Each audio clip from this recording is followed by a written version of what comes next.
સુરેન્દ્રનગર જિલ્લામાં જે ઘણા બધા જે માફિયાઓ અને જે બદમાશ તત્વો છે આના ઉપર કાર્યવાહી માટે સુરેન્દ્રનગર જિલ્લા પોલીસ અને પીજીવીસીએલની ટીમ દ્વારા સંયુક્ત રૂપથી જે ઘણા બધા જે ગામડાઓ છે નોલી, લાખાવડ, રામપરા અને સૌકા આ ગામડાઓમાં પોલીસ અને જે પીજીવીસીએલની બંનેની ટીમો સાથે રહીને અને કાર્યવાહી કરવામાં આવેલ છે.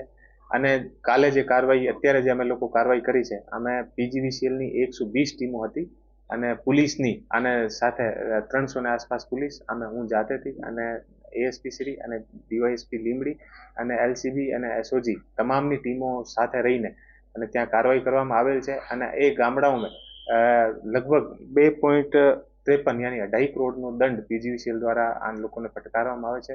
ઘણી બધી જગ્યા અમને એવી રીતે એમઓ અને એવી રીતે મળ્યા કે પીજીવીસીએલના 10 જે થાંભલા હોય એ બીજી જગ્યાથી ચોરી કરીને અને આને પોતાના ઘર સુધી પીજીવીસીએલની જે મેઇન લાઇન અને જે ટ્રાન્સફાર્મર છે ત્યાંથી લઈ જાય અને આસપાસના જે લોકો છે એ તમામ લોકોને લાઇટ પણ એ લોકો વીજળી પણ આપતા હોય છે.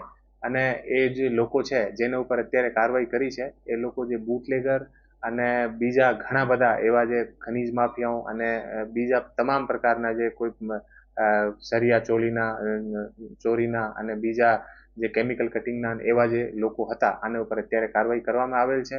અને આગળ પણ પીજીવીસીએલની ટીમ આ પીજીવીસીએલની જે અત્યારની કાર્યવાહી હતી આ સુધી એટલી મોટી કાર્યવાહી ક્યારેક નથી થઈ. લગભગ 120 આસપાસ પીજીવીસીએલની ટોટલ આખા ગુજરાતી સ્ટેટની ટીમ આવી હતી અને તમામને ભેગા મળીને આ કાર્યવાહી કરવામાં આવેલ છે. અને આનો એક સારો મેસેજ પણ એક જે છે એ ગયો છે. અને જે આ રીતે અલગ અલગ 10 પોલ એ લોકો મૂકીને અને પોતાના આખો જે વિસ્તાર છે ત્યાં ગેરકાયદેસર એ લોકો વીજળીનો ઉપયોગ કરતા હોય છે અને આનો અવૈધ રૂપથી પણ એ લોકો ઉપયોગ કરતા હોય છે. આ જ પ્રકારની તમામ અપડેટ જોવા માટે ન્યૂઝરૂમ ગુજરાતને લાઇક, શેર અને સબસ્ક્રાઇબ કરવાનું ભૂલતા નહીં.